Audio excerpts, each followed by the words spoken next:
Hi, I'm Lee Higginbotham. Anytime you're operating a string trimmer, you always want to refer back to your owner's manual for operation, safety, and preventative maintenance.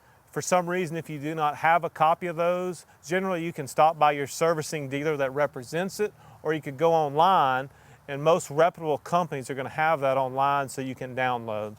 The first thing that I'd like to talk to you about in operating a string trimmer is some of the safety apparel that you may want to use.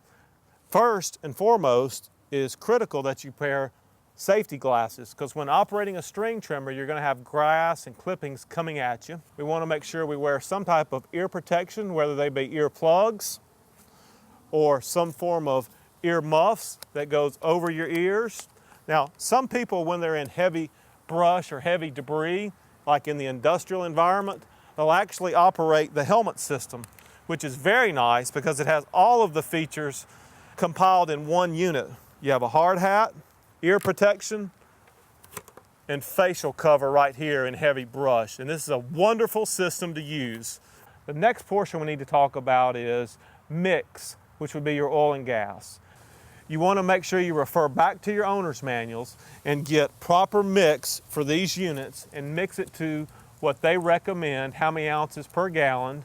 And with the ethanol that is prevalent in the fuel today, you must use some type of fuel conditioner to combat that ethanol.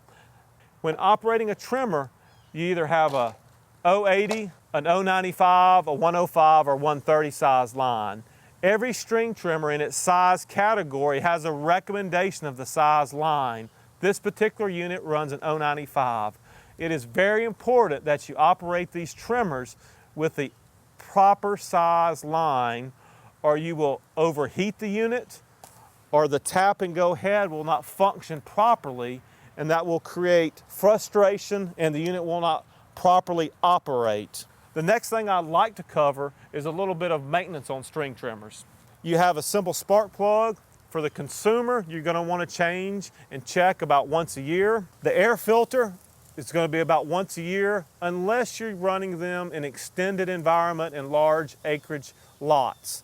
If you're a contractor, something you should probably check bi-weekly or monthly, depending upon the number of hours. Also, when you're doing your preventative maintenance at a consumer level, is check for loose screws. These trimmers, after heavy use, tend to get dirty and clogged with debris, so cleaning that debris off with either a paintbrush, an air hose, or rinsing it off is not a bad idea. But when you do that, you want to crank the unit up afterwards, let it run for a few minutes so all the water is dispersed off the unit and it properly dries.